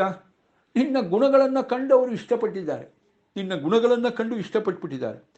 ನಿನ್ನ ಬಗ್ಗೆ ಕೇಳೋದು, ನಿನ್ನ ಬಗ್ಗೆ ಸ್ಮರಣೆ ಮಾಡೋದು, ನಿನ್ನ ದರ್ಶನ ಎಲ್ಲವೂ ಕೂಡ ಏನಾಗುತ್ತೆ?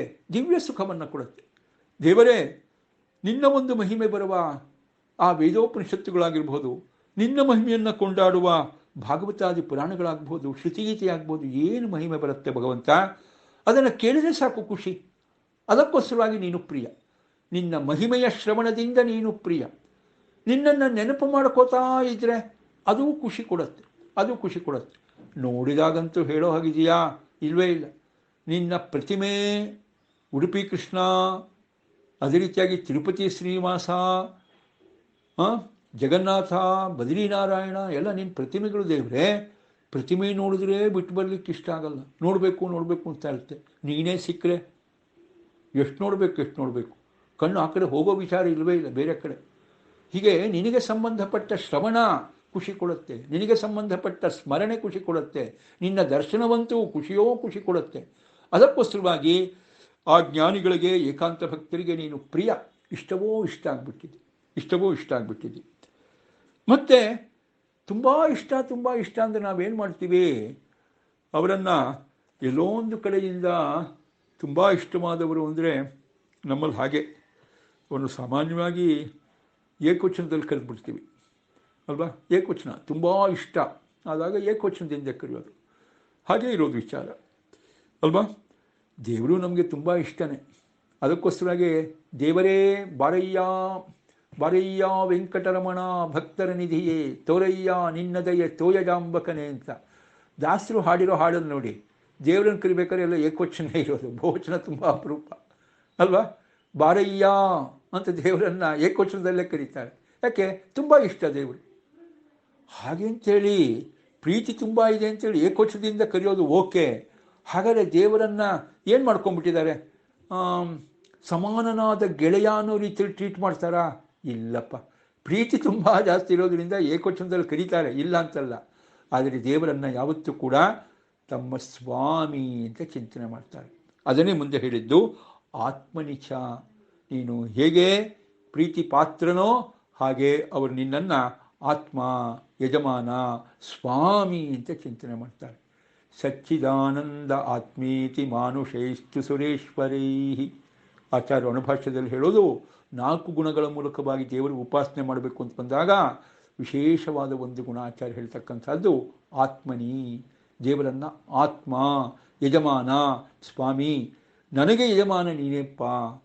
ಈ ಎಲ್ಲ ಜೀವಿಗ ಜಾತಕ್ಕೆ ಯಜಮಾನ ನೀನೇ, ಬ್ರಹ್ಮಾಂಡ ಪಿಂಡಾಂಡಗಳ ಯಜಮಾನ ನೀನೇ, ಸಕಲ ಚರಾಚರಾತ್ಮಕ ಪ್ರಪಂಚಕ್ಕೆ ಯಜಮಾನ ನೀನೇ ಅಂತೇಳಿ ದೊಡ್ಡ ಒಂದು ಸ್ಥಾನವನ್ನು ದೇವರಿಗೆ ಕೊಟ್ಟಿದ್ದಾರೆ, ದೊಡ್ಡ ಸ್ಥಾನವನ್ನು ದೇವರಿಗೆ ಕೊಟ್ಟಿದ್ದಾರೆ. ಅದರಿಂದಾಗಿ ನೋಡಿ, ಬಹಳ ಸ್ವಾರಸ್ಯ. ಬನ್ನಂಜಿಯವರು ಯಾವತ್ತೂ ಹೇಳ್ತಾ ಇರ್ತಾರೆ, ನೀವು ಕೇಳಿರ್ಬೋದು, ಗಮನಿಸಲ್ಲ ನಾವು ಅದನ್ನು, ಅಷ್ಟೇ ವಿಚಾರ. ಕನ್ನಡದಲ್ಲಿ ಅಂಥ ಶಬ್ದ ಪ್ರಯೋಗ ತುಂಬ ಮಾಡ್ತೀವಿ ನಾವು, ನಮ್ಗೆ ಅರ್ಥ ಗೊತ್ತಿಲ್ಲ. ನೋಡಿ, ದೇವರು ದೊಡ್ಡವನು ಅಂತ ಒಂದು ಪದ. ದೇವರು ದೊಡ್ಡವನು. ದೇವರು ಅಂದರೆ ಏನು? ಏಕವಚನ ಬಹುವಚನ? ಬಹುವಚನ. ದೇವರು ಅಂದರೆ ಬಹುವಚನ. ದೊಡ್ಡವನು ಅಂದರೆ ಏಕವಚನ. ಅದೇಂಗ್ರಿ ಇದು? ವಿಶೇಷಣಗಳಿಗೆ ಒಂದೇ ವಚನ ಇರಬೇಕು ಅಂತ ನಿಯಮ ಅಲ್ವಾ. ಒಂದೇ ವಚನ ಇರುತ್ತೆ ವಿಶೇಷಣಗಳಿಗೆ. ಅಲ್ಲಿ ವಿಶೇಷ ಬಹುವಚನದಲ್ಲಿ ಇದ್ದು ವಿಶೇಷಣ ಏಕವಚನದಲ್ಲಿರೋದು ಕಂಡಿದ್ದೀರಾ?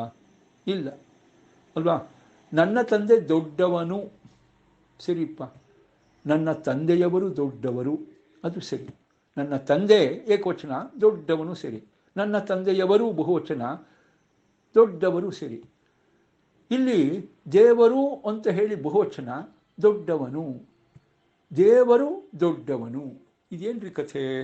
ಗೊತ್ತಾಗಿಲ್ಲ ನಮಗೆ. ದೇವರು ಅಂತ ಬಹುವಚನ ಹೇಳ್ತೀವಿ, ದೊಡ್ಡವನು ಅಂತ ಏಕವಚನ ಹೇಳ್ತೀವಿ, ಏನಿದು ಅಂತ. ಅದಕ್ಕೆ ಬನ್ನಂಜಿಯವರು ಹೇಳ್ತಾರೆ, ಅದು 2 ಚಿಂತನೆ ಕೂತ್ಕೊಂಡಿದೆ. ಏನು? ದೇವರು ಪ್ರಿಯನಾದ್ದರಿಂದಾಗಿ ಏಕವಚನ ಮಾಡಿದರು, ದೊಡ್ಡವನು ಅಂತ, ಆಯಿತಾ. ಆಮೇಲಿಂದ ಬಹುವಚನ ಯಾಕಪ್ಪ ಅಂತ ಬಂದಾಗ ಅವನು ಯಜಮಾನ ಸ್ವಾಮಿ ಆದ್ದರಿಂದಾಗಿ ದೇವರು ಅಂದರು. 2 ಸೇರಿಕೊಂಡಿದೆ.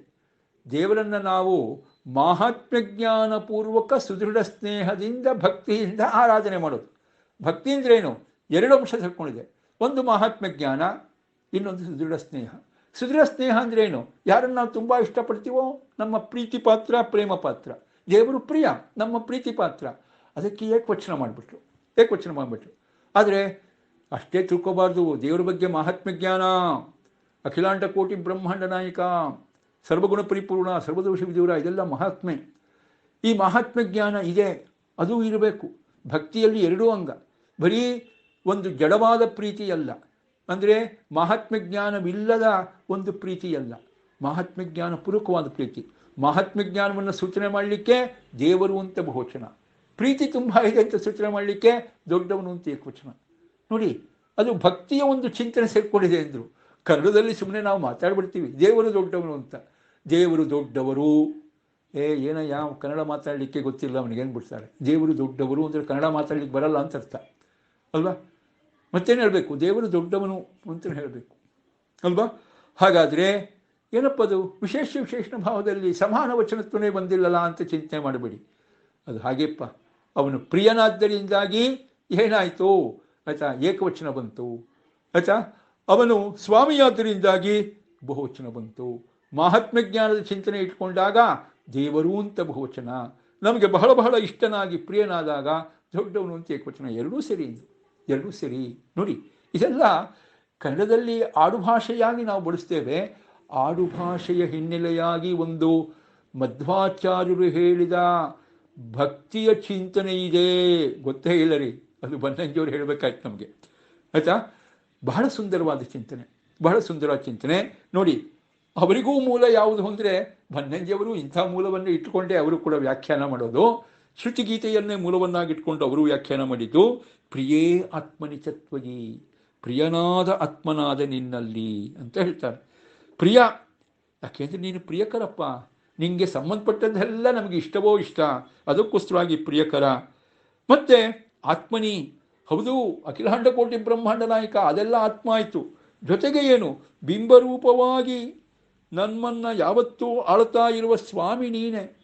ಕಡೆಗೆ ಮೋಕ್ಷಕ್ಕೋದ ಮೇಲೂ ನೀನು ಆತ್ಮನಾಗಿಯೇ ಸ್ವಾಮಿಯಾಗಿಯೇ ಉಳಿಯೋನು. ನಾನು ನೀನು ಒಂದಾಗೋ ವಿಚಾರವಲ್ಲ. ಪರೇವಿಯೇ ಸರ್ವ ಏಕೀಭವಂತಿ ಅಂದರೆ ಅರ್ಥ ಮಾಡಿಬಿಟ್ಟಿದ್ದೀವಿ ಈಗಾಗಲೇ ಅಲ್ವಾ. ಅಲ್ಲಿಗೆ ಹೋದ ಮೇಲೂ ನೀನು ನಮ್ಮ ಯಜಮಾನನಾಗಿ ಸ್ವಾಮಿಯಾಗೇ ಇರೋದು. ಯಾಕೆ? ನೀನು ಯಾವತ್ತು ಬಿಂಬ, ನಾವು ಯಾವತ್ತು ಪ್ರತಿಬಿಂಬ. ಬಿಂಬ ಅಂದರೆ ಯಜಮಾನ, ಸ್ವಾಮಿ ಅಂತ ಅರ್ಥ, ಆತ್ಮ ಅಂತ ಅರ್ಥ. ಪ್ರತಿಬಿಂಬ ಅಂದರೆ ಭೃತ್ಯ ಸೇವಕ ಅಂತಲೇ ಅರ್ಥ. ಅದರಿಂದ ನಾವು ಯಾವತ್ತೂ ಕೂಡ ಹರಿದಾಸರು. ದೇವರು ಹರಿ, ದೇವರು ಹರಿ, ನಾವು ಹರಿದಾಸರು. ದೇವರು ಈಶ, ನಾವು ದಾಸ. ಈಶದಾಸ್ಯ ಭಾವ ಅದೇ ಸ್ವಾಮಿ ಭೃತ್ಯ ಭಾವ, ಅದು ಎಂದೆಂದೂ ಇರತಕ್ಕಂಥದ್ದು, ಅದು ದೂರ ಆಗೋದಿಲ್ಲ.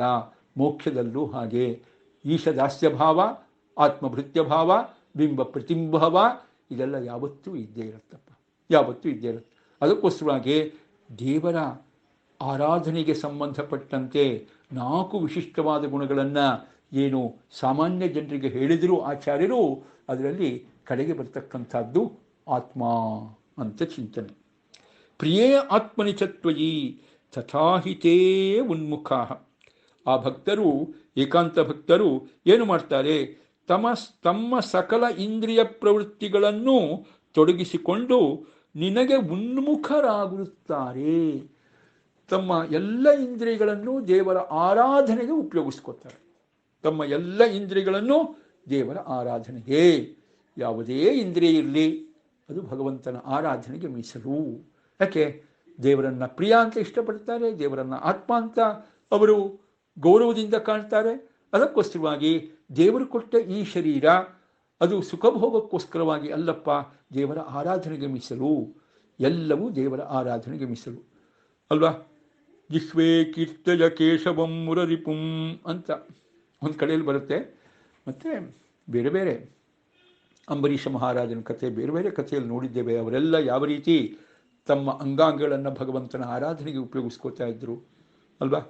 ನಮ್ಮ ಕಣ್ಣನ್ನು ಭಗವಂತನ ಪ್ರತಿಮೆಗಳನ್ನು ನೋಡೋದಕ್ಕೆ, ಕಿವಿಯಿಂದ ಭಗವಂತನ ಭಾಗವತಾದಿ ಕಥೆಗಳನ್ನು ಕೇಳಲಿಕ್ಕೆ, ಆಮೇಲಿಂದ ಭಗವಂತನ ಪ್ರತಿಮೆಯನ್ನು ಮುಟ್ಟೋದಕ್ಕೋಸ್ಕರವಾಗಿ ನಮ್ಮ ತೊಗಲುಗಳು, ತಮ್ಮ ಕೈಯಿಂದ ಭಗವಂತನ ಪ್ರತಿಮೆಯನ್ನು ಪೂಜೆ ಮಾಡೋದಕ್ಕೆ, ಕಾಲುಗಳಿಂದ ಭಗವಂತನ ಆಲಯಕ್ಕೆ ಹೋಗತಕ್ಕಂಥದ್ದು ಆಯಿತಾ, ಕಿವಿಗಳಿಂದ ಭಗವಂತನ ಕಥೆಯನ್ನು ಕೇಳ್ತಕ್ಕಂಥದ್ದು, ಆಮೇಲಿಂದ ಮೂಗಿನಿಂದ ಭಗವಂತನಿಗೆ ನಿವೇದಿತವಾಗಿರ್ತಕ್ಕಂತಹ ಪುಷ್ಪ ಗಂಧಾದಿಗಳನ್ನು ಸೇವಿಸ್ತಕ್ಕಂಥದ್ದು, ಆಮೇಲಿಂದ ರಸನೇಂದ್ರಿಯದಿಂದ ಭಗವಂತನಿಗೆ ಸಮರ್ಪಿತವಾದ ಆಹಾರವನ್ನು ಸ್ವೀಕಾರ ಮಾಡ್ತಕ್ಕಂಥದ್ದು, ಮನಸ್ಸಿನಿಂದ ಭಗವಂತನನ್ನೇ ಎಂದೆಂದು ಸ್ಮರಣೆ ಮಾಡ್ತಕ್ಕಂಥದ್ದು. ಹೀಗೆ ನಮ್ಮ ಎಲ್ಲ ಜ್ಞಾನೇಂದ್ರಿಯ, ಎಲ್ಲ ಕರ್ಮೇಂದ್ರಿಯಗಳು ಕೂಡ ಮುಖ್ಯವಾಗಿ ಯಾವುದಕ್ಕಪ್ಪ ಬೇಕು? ಭಗವಂತನ ಆರಾಧನೆಗೆ ಮೀಸಲಾಗಿಡಬೇಕು, ಭಗವಂತನ ಆರಾಧನೆಗೆ ಮೀಸಲಾಗಿಡಬೇಕು ಅಂತ ಹೀಗೆ ಒಂದು ಸುಂದರವಾದ ಚಿಂತನೆ. ಹಾಗೆ ಅವರು ಉನ್ಮುಖಾಹ, ದೇವರಿಗೂ ಅವರಿಗೂ ಹೇಗಿರಬೇಕು ಅಂತ. ಉನ್ಮುಖಾಹ, ದೇವರ ಎದುರು ಇರಬೇಕು, ದೇವರಿಗೆ ಬೆನ್ನು ಹಾಕಿ ಇರಬಾರ್ದು. ದೇವರಿಗೆ ಬೆನ್ನು ಹಾಕಿರೋದಲ್ಲ, ಪರಾಂಗುಖರಾಗಬಾರದು, ಉನ್ಮುಖರಾಗಬೇಕು. ದೇವರ ಎದುರು ನಿಂತುಕೊಂಡು ದೇವರ ಆರಾಧನೆಗೆ ನಮ್ಮ ಇಂದ್ರಿಯಗಳನ್ನು ಸಮರ್ಪಣೆ ಮಾಡಿ ಅವರು ಏನು ಮಾಡ್ತಾರೆ? ನಿನ್ನ ಸೇವೆಗೆ ಸದಾ ಸಿದ್ಧರಾಗಿರ್ತಾರೆ.